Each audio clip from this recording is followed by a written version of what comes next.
So here's the big question. You're interested in value investing and valuing and evaluating businesses on a deep level, but you don't know how, even after researching for hours, probably dozens of hours, hundreds of hours on the internet, and because nobody else shows you how to do it. This podcast has all those answers and much more about value investing and finance. My name is Jason Rivera. Welcome to Value Investing in Your Car. Hey, Jason here. This episode of Value Investing in Your Car, I'm going to review Federal Reserve Chairman Jerome Powell's latest interview he did on 60 Minutes. Before we get to that, though, I need to let you know you can get this series as a podcast anywhere in the world for free on all major podcasting platforms, iTunes, Stitcher, SoundCloud, Spotify, and more. All major podcasting platforms, you can get this video as audio and take your value investing education on the road with you anywhere and learn for free. Okay, so Federal Reserve Chairman Jerome Powell did an interview. I think Scott Pelley, the journalist, said it was either last week or the week before. And he talked about a lot of stuff. So I want to talk about that today and kind of give my thoughts on what he said and what it could mean, why it's important, all that kind of stuff. So he covered a lot of area in the interview, and I watched the kind of behind-the-scenes stuff and the extra stuff as well. The interviews, at least the portions they released, were in total probably 15, 20 minutes long. First thing, or one of the main things he talked about, Scott Pelley pretty much directly asked him, what should we expect to see unemployment rate hit? And he threw out numbers 20%, 25%. And Chairman Powell said, while it's hard to forecast, yes, of course, it's hard to forecast it, he said that sounds probably about right. The highest unemployment rate in the Great Depression was somewhere around 24, I think it might have been 24.9%. So if we are anywhere in the 20 to 25% range on the official numbers, that means the real unofficial numbers are probably in the 30 to 35% range. What does that mean? If you didn't see my other post about this, the U.S. releases, or just released, this recording, I think 2 weeks ago, official unemployment rate as of, I think it was April. And it was 14.7%. But in the article that came with that, and it wasn't the chairman of the Federal Reserve that said it, but I think it was the governors, the kind of people, the regional governors of the Federal Reserve that are underneath the Federal Reserve chairman. I think one of them said in the article that means the real unemployment rate is about 23%. Why? Why is there such a huge discrepancy, first of all?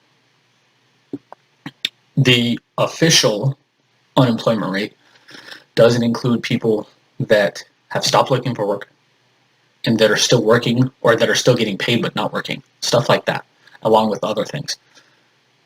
There's a lot of those kind of people out there right now because there are 37 million people unemployed and most places are not hiring. Outside of like Amazon and Walmart and Aldi and Target, most places are not hiring. They're not even looking to hire right now. They're looking to save cash in any way they can. So if we are anywhere close, if we're anywhere in the 20 to 25% range, the real unemployment rate will be probably 30 to 37%. I said 30 to 35% earlier, it's probably even higher, 30 to 37%. That is horrifically bad. That would essentially mean if we're at those numbers, that essentially means 1 out of every 3 working age adults in the United States, and I think the official stats are like ages 16 to 65 or something like that, would be out of work. Horrifically bad. And again, I've been saying this for weeks, actually months now, on my weekly Facebook Lives that I do. Things are getting bad now, and they're going to get worse in the second quarter. He said the same exact thing. not only for the overall economy, which I'll get to in a second, but for unemployment. He said it's going to get worse as well. So another thing Chairman Powell said is that based on their current projections, GDP is projected to drop 30% in the United States in the second quarter.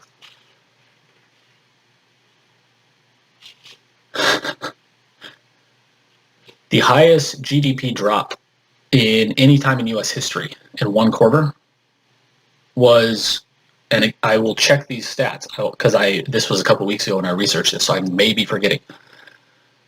But I think it was something like 11.9% in the Great Depression. We're looking at potentially 30% GDP contraction in the second quarter. That is, again, absurd. Absurdly bad. Again, how does this affect you? I've talked about this in my weekly videos where I talk about GDP contracting.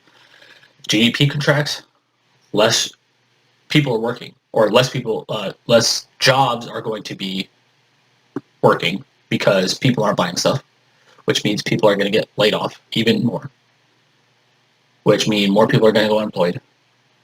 And this entire cycle kind of happens. It's horrifically bad, and it leads to higher poverty rates, and typically higher poverty rates lead to more crime. This is horrifically bad stuff. And Jerome Powell, I haven't followed him too much until this crisis happened, but he seems like a pretty level-headed, straight-shooting guy. So if he's saying these things, it's crazy, frankly, just to kind of think about. So those are two of the main things he talked about. Another thing, of course, he talked about is the hoped V-shaped recovery. Scott Pelley directly asked him this question. He said, and I think he quoted a former senior level, he didn't say who it was, but former senior level Federal Reserve official, saying that a V-shaped recovery is out of question. And he directly asked Chairman Powell his answer to that. He said, and he didn't really answer it. He sounded more like a politician here,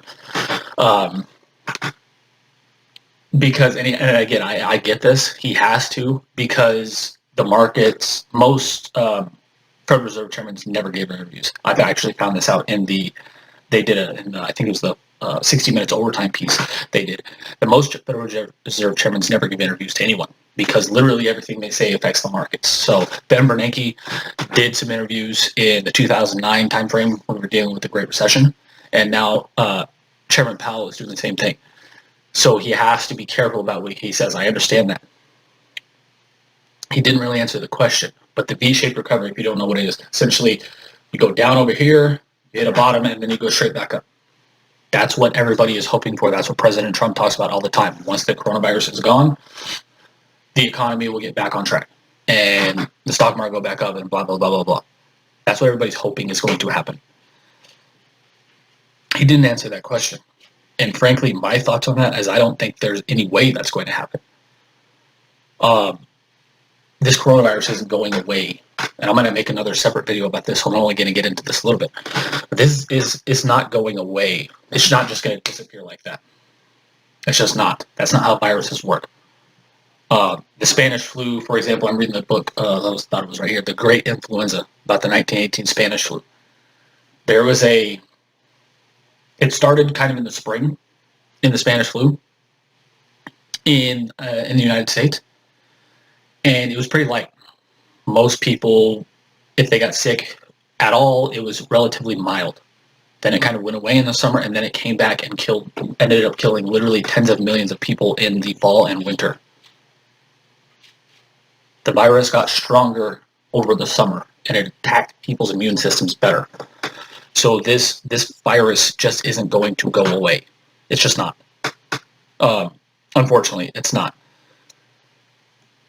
That leads to another point that he talked about. He said, and I think Scott Pelley again said pretty much something exactly like this, is when can we get back to quote unquote normal? When can we do that? From an economic perspective. And he said something along the lines of, well, their health aspects are first, of course, but he said, barring, and this to me was the most important thing in the entire interview, because again, I'm reading that book about the great influenza. He said, based on our projections now, we expect I don't remember the exact wording he used, but it was essentially a hefty recovery in the second quarter of 2020. Then he threw in the caveat, barring a second wave of the coronavirus. That to me was the most important thing in the entire interview, because again, I've studied this, and I'll lay out my entire thoughts on this after I finish the book. I'm probably about 80% of the way done through that book, so I want to finish that book. But I've been studying that about the kind of second and third waves of these viruses throughout history, and I'm going to get my thoughts on that. But I think that is highly unlikely that if we open things back up again, and it's happening in the U.S. and it's happening worldwide already, I think it is highly unlikely that we aren't going to see cases go up dramatically. Are we better prepared in terms of washing our hands and not touching stuff and not coughing out stuff and covering our mouths and not sneezing on things and washing our hands and all that kind of stuff and wearing masks, all that kind of stuff? Yes. But I think it is highly, highly, highly unlikely, based on, again, history, that the virus is just going to go away. And people aren't going to get infected in mass again. I think that is highly unlikely, based on, again, my research thus far. That, again, I have not finished. I'm going to make another video about this specifically, this topic specifically, when I finish reading that book and finish up the research. But to me, that was the most important thing he said in the entire interview, was that point right there.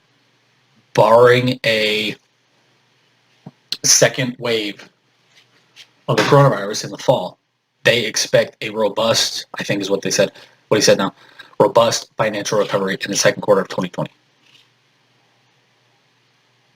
I think that is optimistic, to say the least.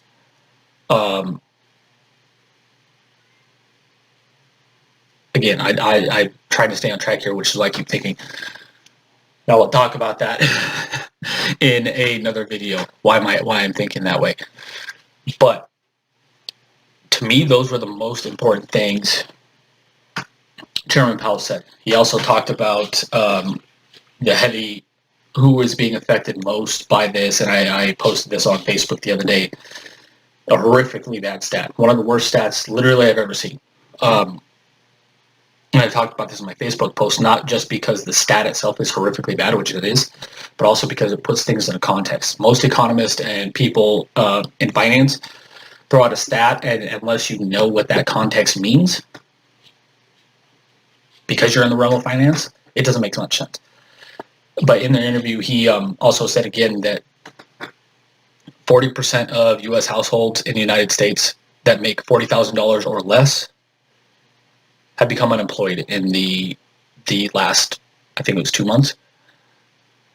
Horrifically bad. So essentially, people who can, like he said in the interview, if you watch the interview, and the interview will be linked below this. He said the people that can afford it least are being affected the most in this crisis. That is, again, I don't know what's going to happen, and I've talked about this in my videos, my Facebook Live weekly videos. I don't know what's going to happen, but we need to figure out something real quick, or stuff's going to get real bad economically. For not only these people that are being unemployed at huge levels, that are making little to no money, or that were making low money in the United States, but it's already happening worldwide as well. So mass unemployment is going to become an economic killer in the second quarter, May, June, July, August timeframe, that kind of timeframe, if we don't figure out something relatively quick with how to kind of get back to somewhat normal. But that's my main thoughts on Jerome Powell. Again, I'm sure he'll write biographies and stuff after this, his time through the crisis, like Ben Bernanke and Tim Geithner and Hank Paulson all did. But right now, what he's saying, again, he seems like a straight shooter, and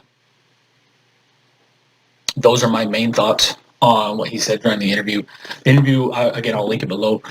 The main interview itself was 12, 13 minutes long, and I watched the extra stuff. So it was probably 20, 25 minutes total. It was very good, to be honest. Again, like I said, he seemed very straightforward. The one thing I did note is that one answer he didn't really answer very very straightforwardly, because again, I get it. He can't. If him and the Federal Reserve board members think they were talking about a U-shaped recovery, so essentially it'll go like this, and the recovery it'll kind of last like this, then it'll go up. The recovery will take longer in that case. He can't say that because that would crush the market. So I get that. I get it. But other than that, I mean, he seems like a straightforward guy, and he seems like he's trying to do the best for the American people and the world economy. And we'll see how it gets going. But again, I've told several people this kind of behind the scenes is like the 2008, the Great Recession time period and the Great Depression and the tech bubble. History books will literally be written about what we're dealing with right now, and it will be interesting, let's say 5 years from now, after he's not the Federal Reserve Chairman anymore, what his thinking was, what his thought process was, what they were dealing with kind of behind the scenes that they couldn't tell the American people or the world because it might have freaked them out. It will be interesting to see that kind of stuff. So I'd love to hear your thoughts on Chairman Powell's responses in the interview. Did you like his responses? What do you think of him? Do you think he's bringing straightforward? Do you think he's lying? Did I miss something to talk about? To me, those were the most important things that I just talked about. Was there something else that you thought that was important that I missed? Let me know in the comments below. If you're watching on YouTube, make sure to like, love, share, subscribe, and hit the notification bell so you're notified every time I release a new video, and releasing new videos all the time. If you're listening on the podcast, make sure to do all that same stuff. Like, love, share, subscribe, retweet, all that, download all that great stuff. Supports the channel.